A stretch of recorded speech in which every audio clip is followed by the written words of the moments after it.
Donald Trump, al igual que su presidencia, se está desmoronando. Cada vez pierde más el control de lo que está pasando y diariamente personas que lo apoyaban están dejando de hacerlo. Sus cifras en las encuestas están alcanzando mínimos históricos. Y todo mientras Estados Unidos se prepara para una futura recesión. Los estantes vacíos en los supermercados son un miedo fatal para Estados Unidos. Y Donald Trump no para de perder en los tribunales. Esa es la razón por la cual ha recurrido a la intimidación. Porque él sabe exactamente qué tan débil es. Sabe cuántas derrotas ha sufrido y cuántas seguirá sufriendo. Y lo peor de todo es que actualmente ha aumentado su nivel de intimidación a unos niveles nunca antes vistos. Actualmente está amenazando incluso con encarcelar a jueces. Bueno, pero si somos sinceros, Donald Trump lleva bastante tiempo amenazando jueces, pero el último incidente que tuvo con un juez fue realmente perturbante. Y todo comenzó con este discurso en la Universidad de Alabama. And also we cannot allow a handful of communist radical left judges to obstruct the enforcement of our laws and assume the duties that belong solely to the President of the United States. Judges are trying to take away the power given to the president to keep our country safe, and it's not a good thing. But I hope for the sake of our country that the Supreme Court is going to save this, because we have to do something. These people are just looking to destroy our country. Nothing will stop me in the mission to keep America safe again. It's very simple. Keep America safe again. Donald Trump sabe que su presidencia está siendo un total fracaso, y cada vez que Donald Trump fracasa, necesita echarle la culpa a alguien. Así que Donald Trump se ha dado cuenta de que sus políticas antimigratorias están siendo un total fracaso. Pero lo interesante de esto es que no se ha dado cuenta de que son un fracaso porque son criminales, están rotas porque están mal hechas, porque las hacen desde una mala intención, o por el simple hecho de que se niegan a hacer un análisis exhaustivo para ver a quién deportar y a quién no, quién pertenece a una banda o quién tiene récord criminal y quién no. Pero claro, esa no es la razón. La razón de los republicanos y de Donald Trump es porque muchos jueces se ponen en su camino. Así es, jueces, personas estudiadas que entienden cómo funciona la ley, que se dan cuenta de los actos atroces que está cometiendo Donald Trump con estas leyes antimigratorias. Y no solo moralmente, sino que legalmente. Porque si de por sí es un acto muy inhumano lo que él está haciendo, también es muy ilegal, porque en Estados Unidos no está permitido que se haga lo que él está queriendo hacer. Y esa es la razón por la que Donald Trump está tras ellos en este momento. Y para esto está haciendo uno de los mayores espectáculos que ha hecho en su vida. Y me gustaría que escuches lo que dice el comentador Chris Hayes sobre esto, pues habla bastante sobre el tema de cómo esto es importante en la intimidación que ha tenido Donald Trump. The real way you know that her arrest was part of a propaganda move is from the administration's propaganda. As Dugin was being arrested by the FBI, Trump's FBI director, Kash Patel, was tweeting about her case. We believe Judge Dugin intentionally led federal agents away from the subject to be arrested in her courthouse, allowing the subject, an illegal alien, to evade arrest. Patel called the man a legal alien before he's had his due process. The judge was running a pre-trial conference for this man on criminal charges in her court when ICE agents came in without a court warrant issued by a judge. That's a tactic that ICE agents use all the time, but are now using in courthouses across the country, which is new. Basically, daring judges who are used to controlling their courtroom, who's in and who's out, right, to stop them.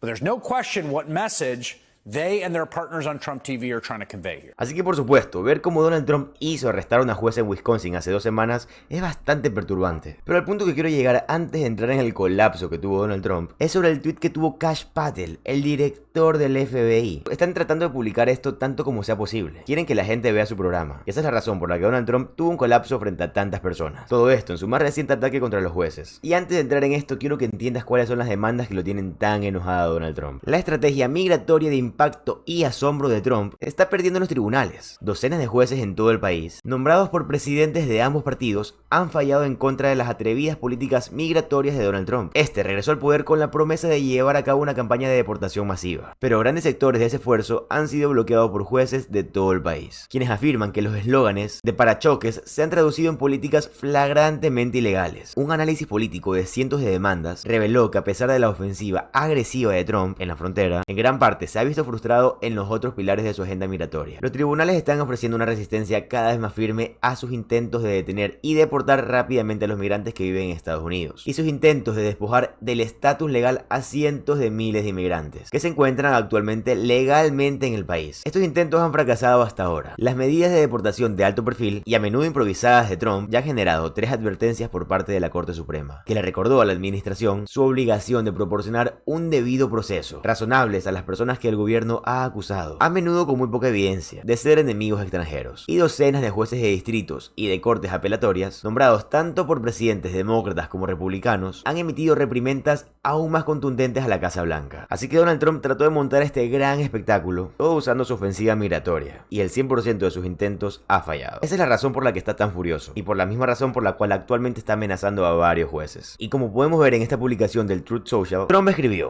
reconstruyan y reabran Alcatraz. Durante demasiado tiempo Estados Unidos ha estado plagado de delincuentes crueles, violentos y reincidentes, la escoria de la sociedad, que nunca contribuirán con nada más que miseria y sufrimiento. Éramos una nación más seria en el pasado. No dudábamos en encerrar a los criminales más peligrosos y mantenerlos lejos de cualquier persona a la que pudieran dañar. Así es como se supone que debe de ser. Ya no toleraremos a estos delincuentes reincidentes que esparcen suciedad, derramamiento de sangre y caos en las calles. Por eso hoy estoy ordenando a la Oficina Federal de Prisiones, junto con el Departamento de Justicia, el FBI y Seguridad Nacional, que reabran una Alcatraz sustancialmente ampliada y reconstruida para albergar a los delincuentes más despiadados y violentos de Estados Unidos. Ya no seremos rehenes de criminales, matones y jueces que tienen miedo a hacer su trabajo y nos impiden expulsar a los criminales que entraron ilegalmente a nuestro país. La reapertura de Alcatraz servirá como un símbolo de ley, orden y justicia. Haremos que Estados Unidos vuelva a ser grande de nuevo. Entonces, Donald Trump está diciendo que quiere encarcelar a los jueces en Alcatraz por no hacer su trabajo. Eso es lo que se entiende de la publicación, ¿verdad? Que quieren meter tanto criminales peligrosos como los jueces, que ya no se van a dejar detener por esas personas. Si de por sí ya está encarcelando a jueces que aparentemente se interponen en su camino, ahora dice que quiere abrir Alcatraz y meterlos ahí como parte de su gran espectáculo. Pero nuevamente, de eso se trata todo esto. Por eso mismo te quería mostrar el fragmento del comentarista Chris Hayes, porque él desglosa perfectamente que el objetivo que tiene Donald Trump es prácticamente difundir propaganda o publicidad, porque Donald Trump sabe perfectamente que su plan de inmigratorio y de deportaciones no le ha servido nada bien, y por eso tiene que montar un gran show para que crean que él es un tipo muy rudo, cuando no lo es para nada, es totalmente débil, y por eso mismo está atacando el Estado de Derecho, porque sabe que es lo único que lo detiene de ser un dictador, lo cual es su mayor anhelo, pero sabe que no lo puede hacer porque hay bastantes personas que defienden la ley que no se lo permiten, porque honestamente es bastante incompetente. Si él fuera un gran presidente, un gran gobernador, y de verdad estuviera haciendo que Estados Unidos tenga más empleos, tenga menos inflación, un PIB más alto, que solucionen problemas de corrupción, que haga un mejor Estados Unidos realmente, hasta uno diría, bueno, que ese presidente se quede el tiempo que se tenga que quedar si hace las cosas bien, no pasa nada. Aunque ni eso, porque la democracia es un derecho justo. Pero el punto es que no, Donald Trump es un pésimo presidente, un pésimo gobernador, y lo único que va a hacer es empeorar a Estados Unidos. Y como lo he dicho en anteriores videos, un gran ejemplo de esto es Venezuela y Cuba. Presidentes incompetentes, infinitos, mala cultura, mal desenvolvimiento, pésima economía, tienen lo que están viendo actualmente en Venezuela y Cuba. El representante de Estados Unidos, Jamie Raskin, habló muy bien de esto. Our good friends want to help Donald Trump use his power in violation of the Constitution that we are all sworn to uphold and defend against enemies, foreign and domestic. Every day, the administration uses immigration enforcement as a template to erode constitutional rights and liberties. They round up people in the street and disappear them to the torture prison of a foreign dictator without 1 minute of due process, sweeping up completely innocent people who have no criminal record and no criminal charges, in the midst of other people who may have criminal records and criminal charges and should stand prosecution for them if they do have charges against them. They're stripping college and graduate students at American universities of their visas for writing op-eds that the administration disagrees with. They invoke emergency wartime powers like the Alien Enemies Act to fight a military invasion at the border while telling us that the border has never been safer than it is right now. My colleagues say all these measures are necessary to deport gang members, violent criminals, the worst of the worst. But they're not targeting the worst of the worst. They're arresting judges now. They're using federal agents to round up law-abiding members of the community with no criminal records, parents of American children, husbands and wives of American spouses, people who have not been shown to pose any public safety threat at all. They're breaking into cars to arrest mothers as their children's watch in terror. They're arresting people who are coming in for their citizenship interviews. They're staking out people's homes and trolling through IRS taxpayer data in search of tax-paying people to deport. Look, we know how to remove people from the country who should not be here. President Biden's administration did that. We know how to do it legally, consistent with the Bill of Rights and the Constitution. But the Trump administration has discarded the rule of law. If he can sweep non-citizens off the street and fly them to a torturer's prison in El Salvador with no due process, he can do it to citizens too. Because if there's no due process, if there's no fair hearing, you've got no opportunity to object. And indeed, several American citizen children, including one with cancer, were flown to Honduras last week with no due process, as a Trump-appointed judge in Louisiana found. Now the courts have issued more than 95 preliminary injunctions and temporary restraining orders against this reign of lawlessness. But Republicans want to enable President Trump to keep going. This Judiciary Committee bill seeks to strip the courts of their power to hold an administration in contempt when the president violates explicit judicial court orders. And it doesn't stop there. While they try to defund the courts, they're forking over an astonishing $81 billion to the administration for more of these immigration roundups. The legislation includes a whopping $45 billion for ICE on top of its annual budget of $9 billion for family and adult detention centers alone. This bill is a blank check to the administration to do more of what we've already seen. And to make matters worse, as they race to spend more than $81 additional billion on this, Trump's own DOJ is terminating hundreds of millions of dollars in existing grants. They're cutting funding for county, state, and local law enforcement. They're cutting funding for opioid addiction treatment programs. They're cutting funding for crime prevention, and they're cutting funding for victims of rape, sexual assault, and violent crimes. The grants being cut support local police in solving and preventing crime. They help the survivors of abuse and assault navigate the legal system, and yet they're being wiped out by the Department of Justice. They're also trying to handcuff the agencies that work to make sure our food and drugs are safe and our air and water are clean. The REINS Act is buried in here. It would prevent the government from enforcing our civil rights, protecting workplace safety, and guarding against misconduct by banks. It would require both houses of Congress and the president to approve every major rule from our agencies to take effect, virtually guaranteeing no effective regulatory action on any subject. They've also tucked the Midnight Rules Relief Act in here, which would allow Republicans to bundle hundreds of regulations all together into a single package and vote them down on a single jumbo resolution, which would be used to hide the most destructive deregulatory votes among dozens of others, completely burying it in darkness. Look, this version of an authoritarian America is not what the American people want.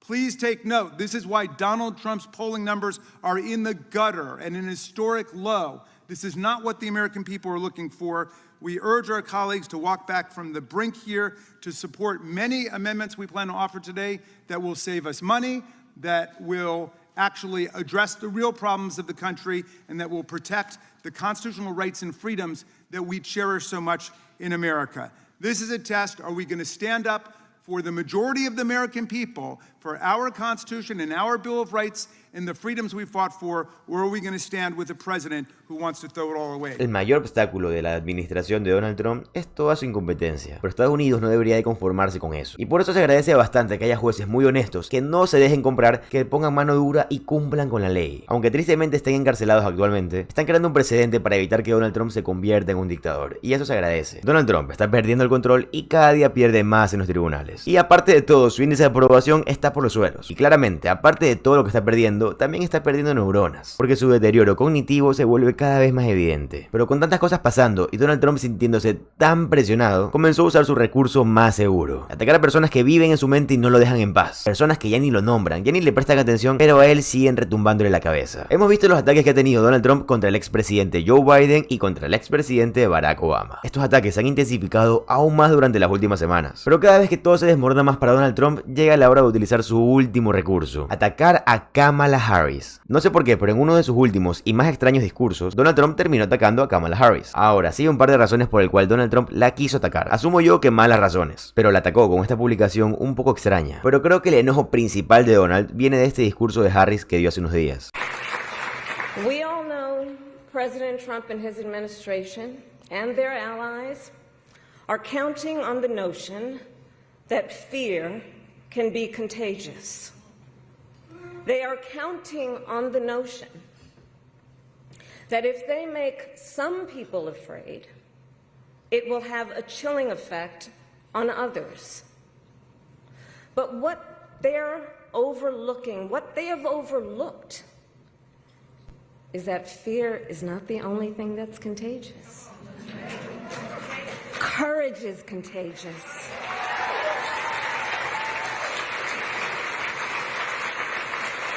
The courage of Americans who are banding together in the face of the greatest man-made economic crisis in modern presidential history.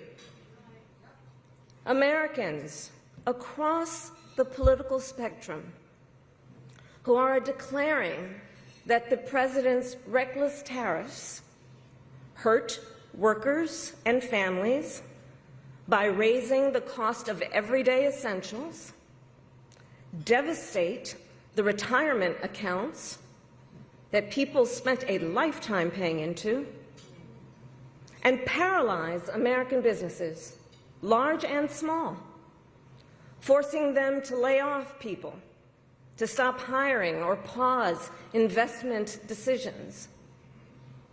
The courage of Americans we are seeing who are rallying at Social Security offices to protect their hard-earned benefits.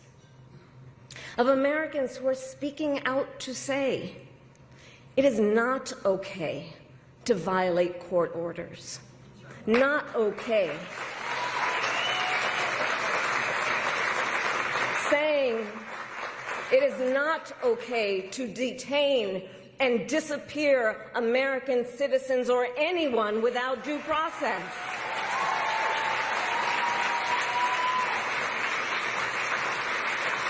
The courage of judges to uphold the rule of law in the face of those who would jail them.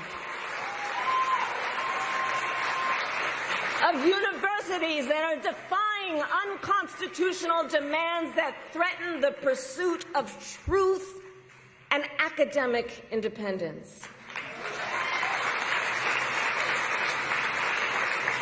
Así que obviamente Donald Trump está atacando al expresidente Joe Biden, está atacando al expresidente Barack Obama, está atacando a la antigua vicepresidenta Kamala Harris porque siente que no tiene nada más que decir. Claro, sus aranceles se están desmoronando. Lo único que ha hecho en su cargo es subir precios, crear caos y renombrar una masa de agua, masa que nadie va a llamar el Golfo de América. Así que prácticamente no ha hecho nada. Bueno, al menos nada bueno. Yo sé que Donald Trump desearía volver a la campaña presidencial para poder enfadarse con Kamala Harris con más razón, porque actualmente él ya es presidente y su mandato está siendo fatal. Y no es solo eso, sino que también todos los ataques que él ha tratado de lanzarle a estas personas le han salido mal, ya que Donald Trump ha arremetido contra varias instituciones. Y una de las instituciones a las que Donald Trump se ha aferrado a molestar mucho más es la institución de la prensa libre. Específicamente una que se llama 60 minutos. Y esa es la razón por la cual Donald Trump atacó y tuvo un colapso por la culpa de Kamala Harris. Todo como lo podemos ver aquí. Trump escribió en una publicación muy rara y larga en Truth Social la entrevista de 60 Minutes con Kamala Harris que interfiere en las elecciones y se emitió en CBS justo antes del día de las elecciones y en pleno periodo de votación anticipada. Resultó ser mucho peor de lo esperado. Sus respuestas fueron ilegalmente corregidas, manipuladas y alteradas por CBS, con el fin de tratar de hacer que Kamala Harris pareciera al menos algo coherente. La transcripción completa que 60 Minutes, CBS y Paramount intentaron ocultar al pueblo estadounidense y se negaron a publicar hasta después de que ya hubiese sido investigado y que solo publicaron cuando fueron obligados por la Comisión Federal de Comunicaciones, demuestra que la entrevista no fue propaganda falsa, corrupta y anti-Trump. Y además de eso, una bofetada en la cara para cualquiera que crea en la verdad y el periodismo honesto. Este reportaje falso y complaciente ha sido ahora nominado a un premio por los completamente desacreditados Emmy. ¿Acaso 60 Minutes y sus padres corporativos solicitaron un Emmy para una entrevista falsificada ilegalmente? ¿O fueron otros medios falsos los que nominaron para este dudoso honor? Por estas payasadas es que el pueblo estadounidense ya no confía más en la prensa y exige que los medios, muy específicamente 60 Minutes, CBS y sus propietarios, rindan cuentas por su corrupción y mentiras. Es exactamente lo que estamos haciendo en los tribunales. La economía estadounidense se está desmoronando porque el estadounidense más tonto del mundo creó la guerra comercial más tonta del mundo. Y él pasa gritando en la madrugada sobre la nominación al Emmy y la entrevista de Kamala Harris. Realmente solo en eso se enfoca el presidente de Estados Unidos teniendo tantos problemas que resolver. O sea, en vez de ponerse a pensar cómo resolver la inflación, cómo resolver el desempleo, cómo llegar a mejores tratos con la Reserva Federal. No, a él solo le importa que todo el mundo sepa que ese reportaje va a llegar a un Emmy, que él queda bien, que él es lo mejor y que todo el mundo crea eso. Él está atacando a Kamala Harris porque su entrevista fue nominada a un Emmy. No entiendo lo que está pasando, no entiendo por qué los medios están tan a favor de Donald Trump. No entiendo por qué hay tantos ataques, tampoco entiendo por qué, por ejemplo, con Joe Biden, al final de su presidencia casi no le prestaron atención y no tuvieron muchas publicaciones. Y en vez de cubrir lo que Joe Biden hacía presidencialmente, cubrían su estado cognitivo, su ropa, cómo actuaba, que evidentemente la edad le estaba afectando, normal. Pero ahora que Donald Trump es presidente y está cometiendo los mismos errores que la edad le está afectando y es normal, que está teniendo deterioro cognitivo y es normal, no quiero que nadie de la audiencia me malentienda, es algo que le sucede a todo el mundo y me parece bien, a todos les pasa. Pero el problema es que ahora los medios no están publicando esto, se están haciendo de la vista gorda cuando Donald Trump comete errores cognitivos gigantescos, errores que si hubieran sido durante el gobierno de Joe Biden hubieran sido publicados inmediatamente. Lo que pasa es que la prensa estadounidense es cobarde. Joe Biden permitía la libertad de expresión y por ende permitía que hablen muy mal de él. Por otro lado, la prensa sabe que si habla mal de Donald Trump, saben que él va a tener represalias contra ellos. Y nadie quiere tener de enemigo a Donald Trump y mucho menos siendo presidente de Estados Unidos. Trump simplemente se está desmoronando y no está enfocado. Incluso aunque estuviera enfocado, es Donald Trump, no es bueno para ser presidente. Insisto, si su enfoque es destruir la economía, lo está haciendo muy bien. Y Bernie Sanders también estuvo hablando de las horribles prácticas comerciales que Donald Trump ha respaldado completamente durante toda su administración. The workers in the United States have a right to be members of unions. Okay. Yes or no? Yes. Okay. I didn't know it was a question. Okay. President Trump issued an executive order banning collective bargaining in the VA, eliminating union rights for 79% of workers there because of security reasons. Do you think that workers in the VA are a threat to national security if they're a member of a union? I don't think that was the purpose of the EO, Senator. That's exactly what he said. Then why did you eliminate collective bargaining rights at the VA? I think the interesting issue here is that's not what the EO is about. The EO is our national security interest of our fourth mission. And if you look at the entire EO, is about making sure that the fourth mission is not. Is a nurse at the VA a national security threat by being a member of a union? Okay, sir, I can't answer the question. We're on different pages. It's not the fact that the VA is a national security threat. It's a national security threat that if we can't perform our fourth mission, that's which is looking at. Well, I mean, bottom line is unions, 79% of workers at the VA are union members. They no longer are able to engage in collective bargaining. To me, that is an outrage. I think the courts will overturn that. Next question. Well, at this point, that's not true. At this point, that's not true. All right. Let me ask you this. Do you believe that every veteran in this country, as I believe, and I think many members of this committee believe, are entitled to VA health care? As a veteran, yes. Yeah, okay. What are we doing right now? What are you doing to improve outreach to bring more veterans into VA? Well, I think that's, let's go back to a question you just said. Does everybody have a right to be in a union? The answer is yes. Does everybody have a right to, on the benefit that they've earned to come to the VA? But I can't force them in. No, of course you can't. But of course you can't force them. I'm missing maybe the point there. I apologize. The point is, there are a lot of veterans out there, I know this, I used to be chair of this committee, who do not know what their benefits are. And it's our obligation to say to veterans all over this country, you put your life on the line to defend America. Congress has passed A, B, and C. We welcome you into the VA if you choose to come in. Yeah, Senator, I think this is a great place for us to have an honest, a conversation, because I'm concerned about this as well. And part of this goes back to how we're actually transitioning out of DOD into VA. That's one of the factors. And I think that's one of the big things. And there's an honest conversation here. Is it properly placed right now? Good. Transition. So I'm wanting to do that. Good. And we're doing outreach all the time with our vet centers and everybody else to let people know. Okay. I think we could do a better job. I agree. Think we have to I agree completely. Okay. Question. We talk about VA healthcare, which is what we're here to talk about, but we don't put it into a context. We are living in a nation which has a broken, dysfunctional, wildly expensive healthcare system. In your judgment, just out of curiosity, how does VA healthcare compare to healthcare out in the regular world for civilians? I think in certain areas, just like we're out in the regular world, you have some hospitals that are performing exceptionally and you have some that are not. I think that's the problem that we have in our healthcare systems in general. I think this is something I said earlier. We can't separate out VA from the healthcare system in a whole. That's true. All right. But sometimes we do that. All right. let me ask you this. My understanding is that we have, roughly speaking, a shortage of 2,500 doctors, 6,600 nurses. All right? What are you guys doing to bring in more doctors, nurses, social workers into VA where they're desperately needed? Well, one, I want to move doctors that are not working with patients and move them into patient care. That would be a good start. Nurses as well. Also, I'd like to have help from the Congress as well. We need to actually look at our pay structures and our caps on our doctors and what we can pay them. It's very difficult to compete Right. when you're offering at some points hundreds of thousands of dollars less for That's someone right. to come work at the VA. All right. Do you acknowledge, I agree with you, do you acknowledge, though, that right now there is a shortage of doctors, nurses, social workers in the VA? I acknowledge there's a shortage for everybody in the healthcare industry on those same issues. But in the VA, I'm not criticizing. I'm just saying. I mean, we're the same as everybody else. That's why I said we are the same as every other healthcare system. We're struggling to recruit doctors, nurses, and others just as anybody else. And that's something that we're constantly in outreach about. Sometimes it's helpful, sometimes it's not. The Department of Defense has a medical school. You're aware of that? Uniformed Services Medical School, which does a very good job. Do you think that one of the problems we have overall is that we're not graduating enough doctors and nurses in America? Yes. All right. Do you think we can be expanding schools like the Uniformed Services Medical School to bring more people into DOD and VA healthcare? It's an interesting concept. I think we got to go back to a deeper issue: is why are more of our young people not going to school to go to be a doctor, a nurse, or other things? I think All right, that's a bigger issue. Fair enough, but that has to do with it. I'm a working class kid.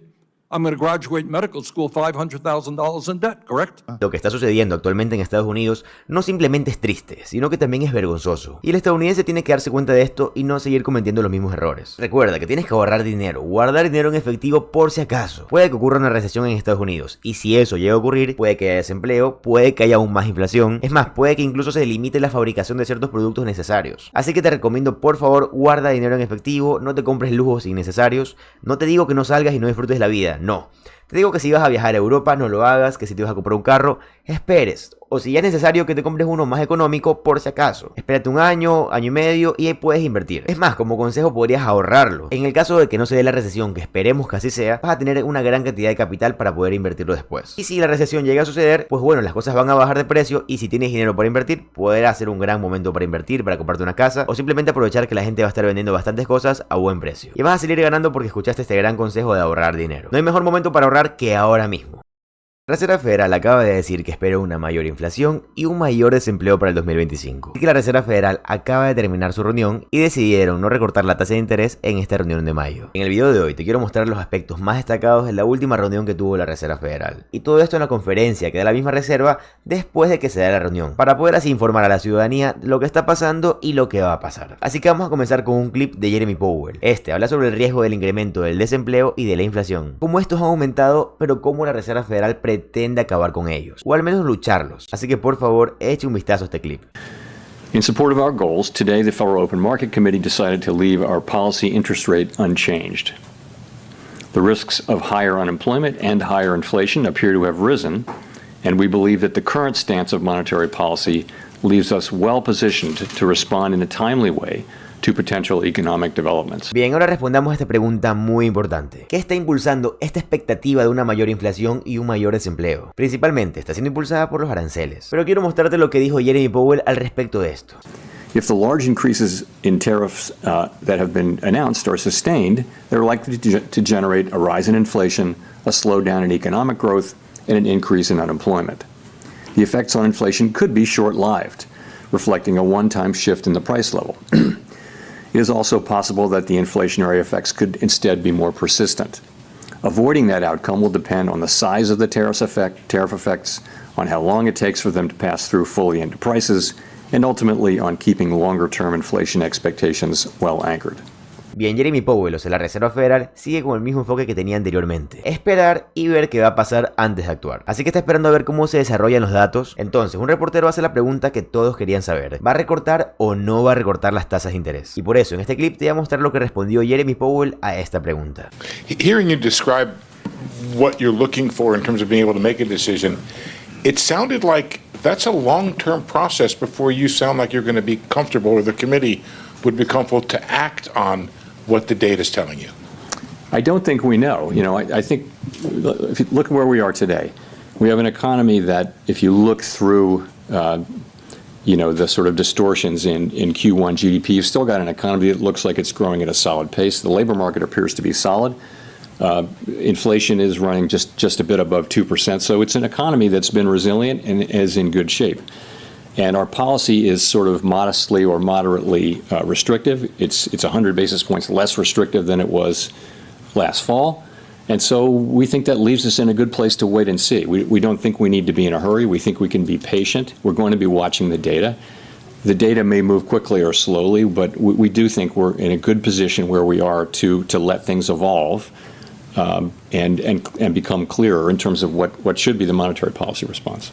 Así que, como acabaste de ver, Jeremy Powell sigue con el enfoque de esperar y ver qué va a ocurrir después. Pero me gustaría que tengas en cuenta que en la última reunión que tuvo la Reserva Federal, publicaron sus proyecciones económicas y publicaron que este año 2025 iban a recortar la tasa de interés 2 veces. Entonces un reportero pregunta, ¿esas proyecciones que anteriormente tenían de recortes, las tienen aún o ya no? Y quiero que escuches cómo Jeremy Powell responde esta otra pregunta.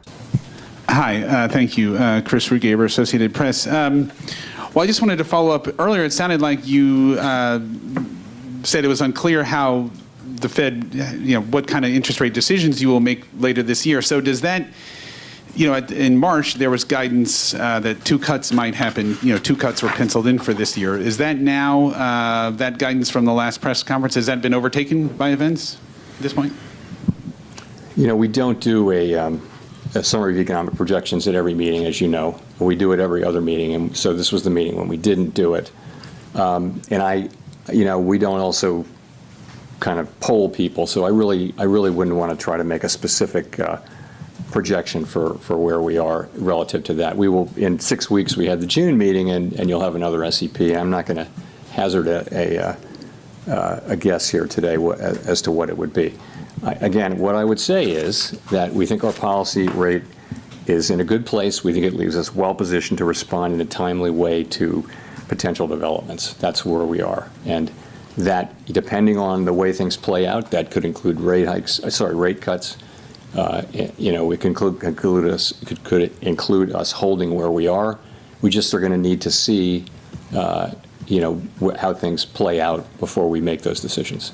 Así que prácticamente Jeremy Powell dice que no va a dar mucha información hasta la siguiente reunión, que va a ser hasta junio. Ya que no está tan seguro de lo que va a pasar, no tiene datos estrictos de lo que sucede y prefiere esperar, ver cómo se mueven los datos, ver cómo mejora todo o empeora, para saber cómo actuar. Ya que recordemos que la Reserva Federal puede atacar la inflación como puede atacar el desempleo. Pero si ataca una, lo más probable es que la otra aumente. Ya que si ataca la inflación, el desempleo evidentemente va a crecer porque va a haber menos personas contratadas, porque si no hay tanta inflación, los precios no suben. Y si los precios no suben, las empresas no ganan más dinero. Y si las empresas no ganan más dinero, no contratan personas. Y al no contratar personas, eso influye en el desempleo. Pero quiero que veas esto. Entonces, según la herramienta CME FedWatch, en la próxima reunión, que es en junio, ahora hay un 76.1% de probabilidad de que la Reserva Federal no recorte las tasas de interés en esta reunión de junio. Solo quiero que sepas que hace una semana esta probabilidad era del 32%. Así que se consideraba poco probable que la Reserva Federal mantuviera las tasas de interés en junio. Pero ahora, después de esta conferencia de prensa y la forma en la que Jeremy Powell está hablando y expresándose, ese es en realidad el resultado más probable. O sea, que no recorten las tasas de interés para junio. Ahora escucha este clip de la opinión de Jeremy Powell sobre la posible futura desaceleración económica de Estados Unidos. Powell dice que evidentemente los riesgos han aumentado. Sin embargo, también dice que por ahora todo va a estar bien. Así que por favor, presta atención a todo esto. I'm wondering, given the complexity about the first quarter GDP and what lies ahead, I'm just wondering what your intuition tells you about the underlying direction of the economy right now. Many of your colleagues have said they feel growth is slowing. If so, do you have any sense of by how much, to what degree the slowdown may be? What does your gut tell you about how things are evolving out there? My gut tells me that uncertainty about the path of the economy is extremely elevated, and that the downside risks have increased. The risk is, as we pointed out in our statement, the risks of higher unemployment and higher inflation have risen, but they haven't materialized yet. They're not in the data yet. So that tells me more than by intuition, because I think it's obvious actually that the right thing for us to do is we're in a good place. Our policy's in a very good place, and the right thing to do is await further clarity. And there's usually things clarify and the appropriate direction becomes clear. That's what usually happens. Right now, it's very hard to say what that would be. In the meantime, the economy is doing fine. Ahora, alguien también le pregunta a Jeremy Powell, ¿para cuándo? ¿Para cuándo van a ver los recortes de las tasas de interés? ¿Cuándo va a suceder esto que prometieron que va a suceder 2 veces al año? Porque el reportero le hace saber que Estados Unidos está pasando por bastante dolor económico. Jeremy Powell le hace saber que ese dolor que él siente económicamente no está pasando realmente, que es una percepción y un sentimiento, más no es algo que esté sucediendo actualmente en la economía estadounidense, según él. Así que por favor preste atención. I'm Jolene Kent with CBS News. You've said wait and see, and the economy is doing fine today, but the impact of tariffs are already showing up at the ports. Businesses big and small are telling us that they feel it, and most importantly, consumers say they feel it, that the challenges are here, and there's no waiting and seeing. For Main Street, what is the breaking point? What would have to happen to prompt a rate cut specifically? Well, so we really don't see in the data yet big economic effects. We see sentiment, there are concerns that higher prices may be coming or things like that. So they're worried now about inflation. They're worried about a shock from the tariffs, but they really haven't. That shock hasn't hit yet. Okay, so we're going to be looking at the not just the sentiment data, but also the real economic data as we assess what it is we should do. Ahora, también le preguntan a Jeremy Powell si se va a dejar influenciar por Donald Trump. Y todos sabemos que Jeremy Powell y Donald Trump actualmente no se llevan para nada bien. Aunque cabe recalcar que Donald Trump fue quien lo puso en el cargo en el 2018. Pero Jeremy Powell se dio cuenta de todas las acciones que tiene Donald Trump y evidentemente no le cae bien a alguien tan malo como él. Así que escucha cómo responde a esta pregunta y date cuenta de que de verdad no le gusta que le pregunten esto. So following on that, so then how does President Trump calling on you personally as well as the Federal Reserve to make rate cuts affect your decision today and affect your job difficulty? Doesn't affect doing our job at all. So we're always going to do the same thing, which is we're going to use our tools to foster maximum employment and price stability for the benefit of the American people. We're always going to consider only the economic data, the outlook, the balance of risks, and that's it. That's all we're going to consider. So it really doesn't affect either our job or the way we do it. Y bien, esa fue la conferencia de prensa de la Reserva Federal. Y como se esperaba, no hubo ningún tipo de recorte de interés. Y lo más probable es que en junio tampoco haya ningún tipo de recorte de interés. Así que no esperemos que la Reserva Federal salve la economía de Estados Unidos. Uno piensa que con lo mucho que le gusta mentir a Donald Trump y con la frecuencia que lo hace, lo haría bien, ¿verdad? Pero simplemente ni para eso es bueno. Y especialmente ahora que trata de crear falsas narrativas de sus grandes planes económicos. Un día culpa a Joe Biden diciendo que por culpa de él las cosas están horribles. Y al día siguiente dice que la economía es una maravilla y que todo está bien. Claro, y que todo está bien gracias a él. No a Joe Biden, a él. Pero ya ni siquiera sus mayores seguidores y defensores pueden ayudarlo. Con Elon Musk accidentalmente humillando a Donald Trump en su propia aplicación, después de que Donald Trump se ha atrapado en una de las mentiras económicas más flagrantes que ha dicho. Pero antes de entrar en cómo Elon Musk accidentalmente humilló a Donald Trump, quiero que sepas cuál es la humillación que el mismo Elon está sufriendo ahora mismo. Esto está pasando en el Congreso con el senador Bernie Sanders. This amendment is simple and straightforward. It simply requires the Inspector General to issue a report within 6 months auditing DOGE employees and their role in the Department of Education's decision-making and layoffs. DOGE and Elon Musk have already laid off half of the Department of Education staff, which is jeopardizing the education funding, the civil rights, and the financial aid of students throughout the country. Congress and the public still do not have information on which staff were fired, what their responsibilities were, or the department's plan to ensure programs still function. We have a responsibility to receive this information. I urge my colleagues to vote yes on this amendment. Siento que debería ser una obligación que actualmente estén auditando a Doge. Por si no saben qué es Doge, Doge es la criptomoneda o la meme coin de Donald Trump. Se necesita auditar la eficiencia que tiene esta agencia gubernamental, que de hecho no debería de ser considerado una agencia gubernamental, porque como tal los medios siguen tratando a Doge como que fuera algo real, cuando solo es un mecanismo que utilizan para llevar a cabo su criminalidad y su corrupción. Todo esto por parte de Donald Trump y de Elon Musk, para atacar a cualquier agencia que trate de hacer culpable de esto a los multimillonarios. Todo por la mala práctica que ocurre ocurre dentro de sus corporaciones. Pero eso es una historia completamente distinta. A mí me gusta bastante lo que Bernie Sanders está haciendo. Me gusta mucho que tenga el valor de señalar estas mentiras, especialmente cuando hay tantas que salen por parte de la administración de Donald Trump. Y como lo dije al principio del video, las peores han sido al respecto de la economía, o sea, de su plan económico. Especialmente esta mentira que Donald Trump está tratando de decir sobre el expresidente Joe Biden. Transition, sir. You frequently took credit for the stock market highs. You said it was a reflection of how well you were doing in the polls, and then after you were elected, you said the stock market highs were a reflection of how well the transition's going and the American people's confidence in your incoming administration. Now, the stock market's not doing so well, and you're saying that's the Biden stock market, yet you are the president. Can you explain that? Yeah, I'm not taking credit or discredit for the stock market. I'm just saying that we inherited a mess, both at the borders. You could look at every single one of the people here, and no matter who it is, they're doing better, and they are far superior to what took place for 4 years before us. When you look at prisoners being allowed to come into our country at will, just at will, people from mental institutions, gang members, drug dealers, when you look at that, what they've done to our country, and also having to do with finance. Look at what happened with inflation. We had the worst inflation probably in the history of our country. They say 48 years, but I would say in the history of our country, it ate away at people. And even though you saw a stock market going up somewhat, because in my case, I had the biggest stock market increase, 88% in the last term, in my last term. But I don't view the stock market as the end all. It's an indicator.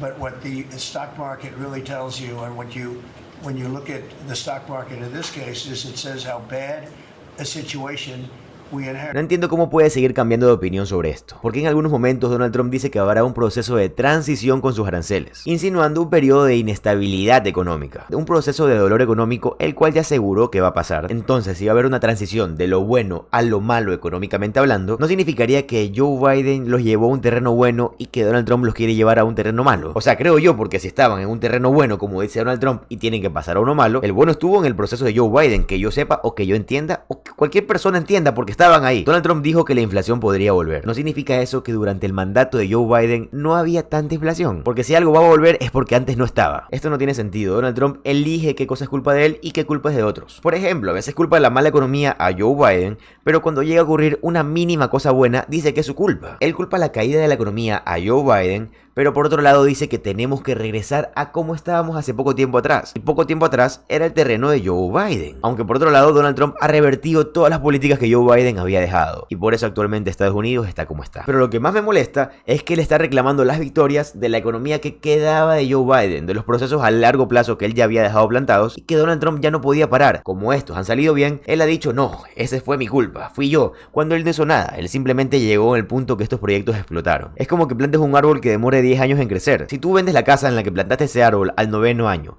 y llega alguien en el último año, no sería justo que esta persona diga, yo planté este árbol y esté aquí gracias a mí. No, está ahí gracias a que alguien 9 años atrás lo plantó. Lo mismo pasa con estos pequeños logros económicos de los que Donald Trump se quiere atribuir, para tener al menos mínimas victorias para todos los fracasos económicos que ha tenido. No tiene sentido nada de esto, pero como lo digo, vivimos en las mentiras que Donald Trump pasa diciendo. Y este artículo fue señalado por la misma plataforma de Elon Musk. Trump recibió una nota comunitaria por Twitter por difundir precios falsos de la gasolina, por debajo de los $2. Trump recibió una nota comunitaria de verificación de hechos, después de afirmar falsamente en un discurso de graduación de la Universidad de Alabama que los precios de la gasolina habían caído a 1.88 por galón en 3 estados. La declaración engañosa, capturada en un video publicitario por AS en Twitter, fue inmediatamente sometida a escrutinio por verificadores de hechos y por usuarios. La nota comunitaria de Twitter dice: a partir del 1 de mayo del 2025, ningún estado de Estados Unidos tiene un precio promedio de gasolina de 1.8 por galón. El más bajo que hay es en Mississippi con 2.66 por galón. Trump también fue desmentido en esta publicación, en la que escribe: la gasolina acaba de bajar a 1.98 por galón, lo más bajo en años. Los precios de los comestibles y los huevos están bajando, la energía baja, las tasas hipotecarias bajan, el empleo crece y están ocurriendo muy buenas noticias, ya que miles de millones de dólares están entrando gracias a los aranceles. Tal y como dije, solo estamos en una etapa de transición. Apenas estamos comenzando. Los consumidores han estado esperando años para ver bajar los precios. Ninguna inflación. La Reserva Federal debería de bajar sus tasas. DJT. Así es, Donald Trump está una vez más cambiando su opinión de si la economía está buena o está mala. Actualmente dice que todo está perfecto. El problema es que cada vez que hay un problema económico, hay desempleo o algo está pasando,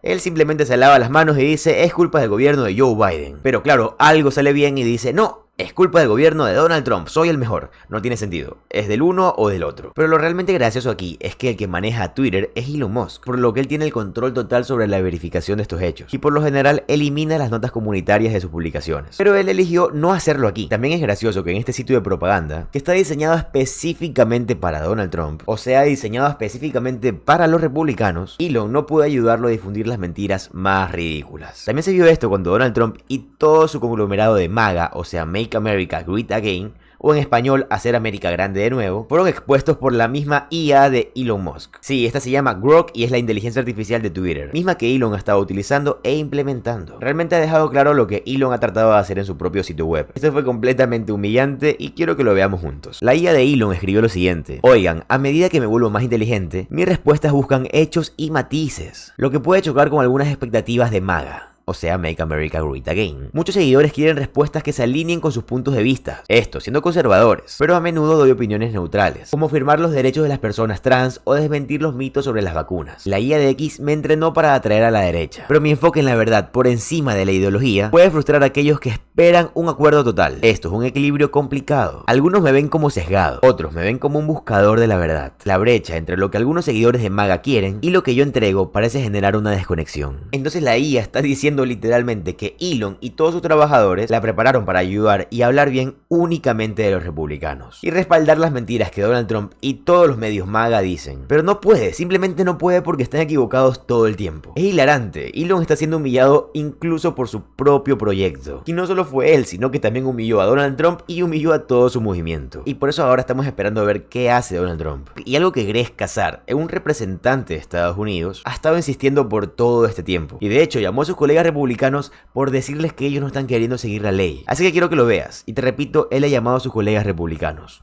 Mr. Chairman, the Republicans on this committee just voted no on canceling Elon Musk's contracts if he violates the law and stays past 130 days.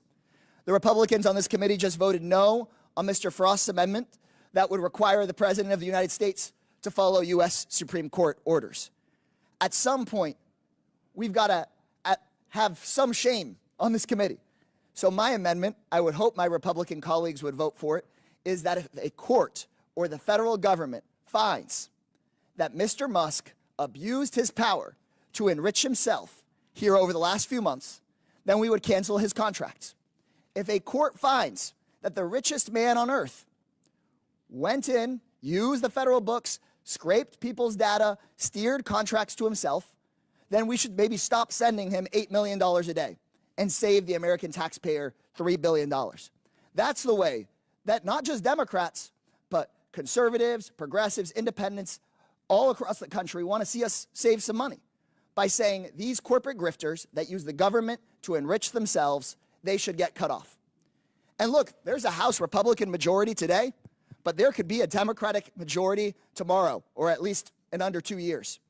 And when we are sitting on this committee, and if we get a chance to have the subpoena power and look into this and find out that Elon Musk has used his power to enrich himself, the consequences could actually be much greater than just having his contracts cut off.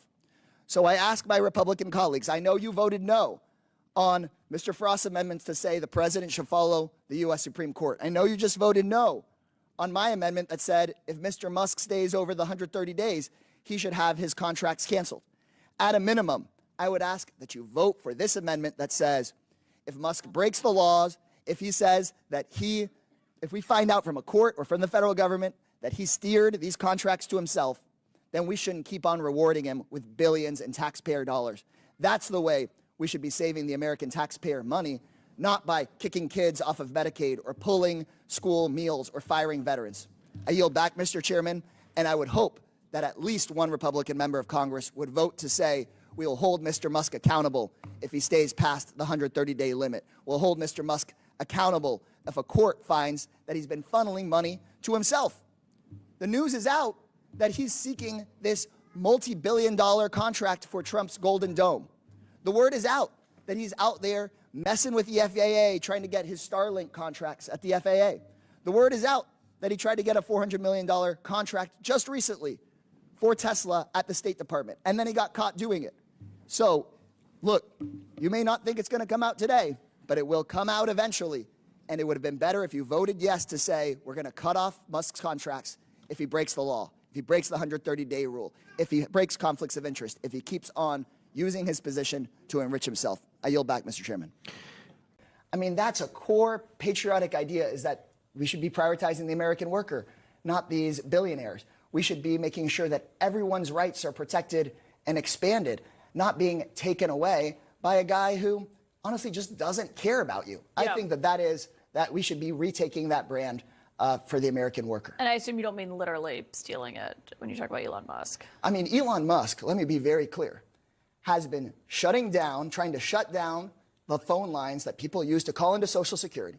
He's talking about calling our seniors fraudsters, talking about cutting the $65 a day that seniors get in Social Security, while he funnels $8 million a day in federal contracts to himself. Look, they might try to call it legal, but I think when the story is ultimately told on this, Elon Musk has been illegally using his undue influence running the White House to funnel billions of dollars for himself. That's theft, that's corruption, and I think that any other country looking at us goes, oh my God, what happened to America? How are these billionaires being allowed to have such enormous conflicts of interest while they run the... Greg Casar es claramente el mayor enemigo de Elon Musk. Yo lo apoyo porque no veo el momento en el que Elon ya se aleje de este gobierno. Pero lo más importante de todo lo que te estoy diciendo es que recuerdes que Estados Unidos puede entrar en una recesión. Todo esto que está ocurriendo señala que Estados Unidos va a entrar en una recesión económica. Así que mi mayor consejo es que ahorres dinero. Trabajes lo que trabajes, ahorra dinero. Y no solo ahorres en banco, sino que también guárdalo en efectivo. Últimamente en todos mis videos estoy terminando con esto. Pero es que realmente se me hace muy importante que lo hagas. Guarda 700 en el banco y 300 escóndelos en tu casa. Ya que si la recesión ocurre, pueden pasar muchas cosas e incluso puede que el banco esté fallando. Así que mi mayor consejo es guarda, no te lo gastes en lujos innecesarios y al menos haz esto durante un año a ver qué pasa. Si no ocurre ninguna recesión, lo peor que puede pasar es que te quedaste con un montón de dinero acumulado. La historia de gobierno de Donald Trump no es nada más que un desastre tras otro desastre y un escándalo tras otro escándalo. Y todo esto se debe a que Donald Trump, aunque sea pésimo para el cargo de presidente de Estados Unidos, también se está rodeando con las personas más ineptas posibles que han estado en el gabinete. Y siento yo que la única manera que estos funcionarios ineptos no hagan ningún destrozo para el país sea que simplemente no hagan nada, porque cada acción que hacen destruye más la economía estadounidense. Y un gran ejemplo de esto es el director del FBI, Kash Patel, quien según los informes pasa más tiempo dentro de clubes nocturnos que dentro de las oficinas del FBI. Pero te aseguro que el poco tiempo que ha estado dentro de las oficinas del FBI ha hecho actividades muy poco legales. Y eso fue exactamente lo que se le dijo en la cara cuando se desmoronó frente al Congreso. Ahora quiero que vean este clip para que entiendan a qué me refiero cuando digo que Kash Patel colapsó en público. Y no solo en público, sino que lo hizo frente al Congreso. Thank you, Chairman Rogers, Ranking Member Meng, Chairman Cole, Ranking Member DeLauro. And thank you, Mr. Patel, for your testimony and for being here today. I've been looking at the President's 120-word FBI budget request, the so-called skinny, I'll call it Ozempic request, that states that, quote, the undoing of the weaponization of the FBI is one of the administration's top priorities. The weaponization of the FBI that is something that deeply concerns me. It should concern all of us. And yet, since taking office, President Trump has been on a revenge tour. He has targeted individuals, universities, law firms, with executive orders to cut them out or to make them come under his will. He has used ICE to disappear U.S. citizens without due process. And he's fully ignored a unanimous Supreme Court order, and then over the weekend wasn't sure if he was obligated to uphold the Constitution of the United States. In your book, your recent book, Government Gangsters, you include an appendix with a list of names that people have referred to as an enemies list. Now, I know you will claim it's just an appendix, not an enemies list. So let's focus on how the president sees it, on what the president calls it. And you proudly display his quote on the front cover of your book. The president calls this a brilliant roadmap, a blueprint. And I have not even raised your storied children's book, The Plot Against the King. It concerns me how many people from this blueprint have been targeted with executive orders and FBI investigations. The FBI cannot be weaponized, And under your leadership, it has been nothing but a weapon alongside the president to go after the president's perceived opponents, to stifle dissent and free speech. A few weeks ago, as we saw through a social media post that you quickly deleted, the FBI arrested a judge in Wisconsin for correctly asking ICE officials if they had a judicial warrant instead of an administrative warrant, which they did not have. Despite this judge following the law, on the morning of April the 25th, the FBI arrested the judge in an escalation of the weaponization of the FBI under your leadership. Let me be clear. A functioning democracy does not lock up judges. I am gravely concerned about the utter lack of independence of the FBI and its weaponization under your leadership. I am concerned that the president is using this book, your book, as a blueprint, as he has said. It's a blueprint for revenge. And I am concerned that your eagerness, a childlike giddiness to carry out the president's revenge tour, you've shown yourself to be unserious in your statements before you were sworn in and some after. You've shown yourself unfit to lead this important agency. I was an impeachment manager for President Trump's second impeachment. It was a sad, solemn duty. And so I wanted to ask you about that. Mr. Patel, as you and the president continue to weaponize and investigate his perceived enemies, as you follow this blueprint, when can I, a former impeachment manager, expect the FBI at my door? Ma'am, you want to know who was targeted by a weaponized FBI? Me. You want to know how and why? Well, you want to know what I'm doing to fix it? That. Let me move on. Well, you should read the topics. book because there's no enemies list on that book. So There are you- people that violated their constitutional obligations and their duties to the American people. That's good. You And they gave were them due rightly process. called out. I'm And you changing should topics. give that book to every one of your constituents so they can read about it. I won't be doing that. That's their loss. During your Senate confirmation hearings, you repeatedly denied having any involvement as a private citizen in the firing of FBI officials who engaged in the prosecution against January 6 insurrectionists, the violent rioters who beat and killed Capitol police officers, and whom you referred to as political prisoners. Since then, multiple whistleblowers have come forward, and we know that you likely committed perjury. At the same hearing, you claimed you were not familiar with Stu Peters, an anti-Semitic Holocaust denier, despite the fact that you appeared on Mr. Peters' podcast 8 separate times. 8 times, and you claimed not to recall. Mr. Patel, my second question is, should we worry more about your memory or your veracity?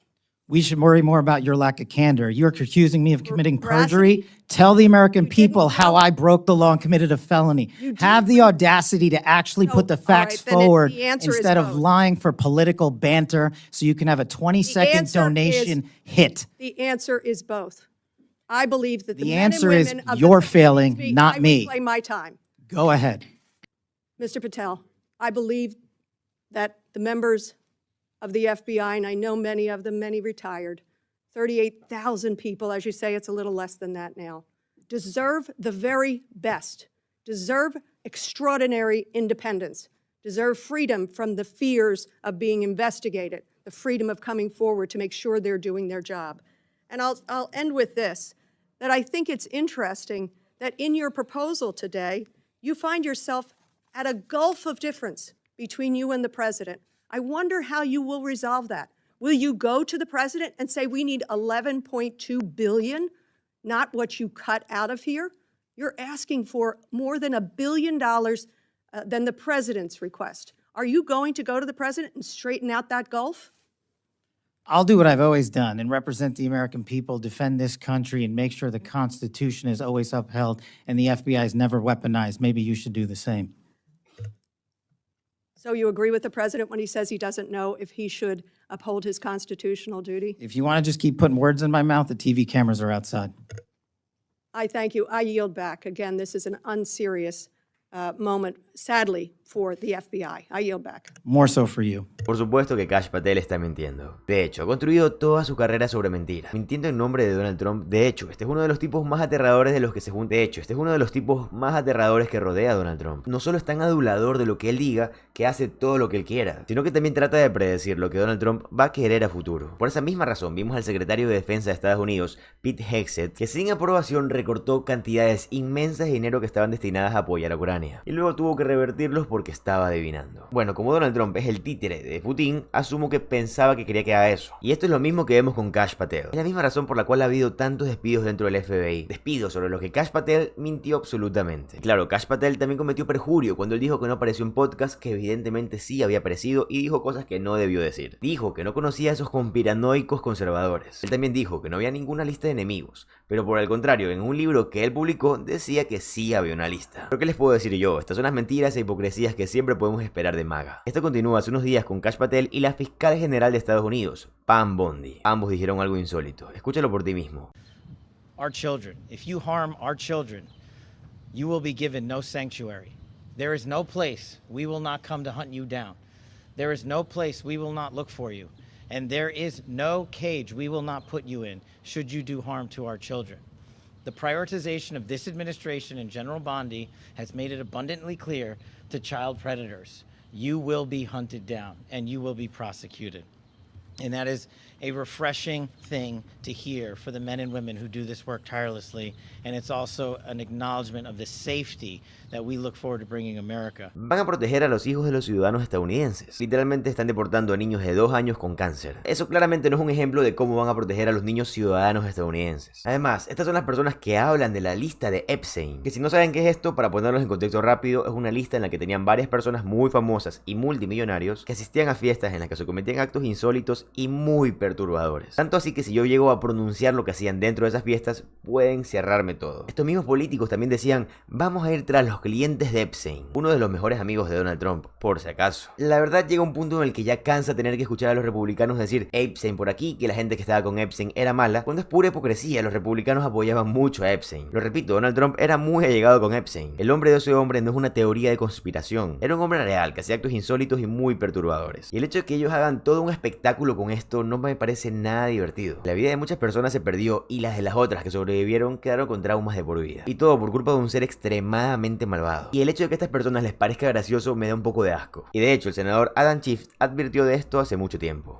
Now, Kash Patel sat before the Senate Judiciary Committee and under oath insisted he knew of no plans to punish FBI employees involved in investigations related to Donald Trump.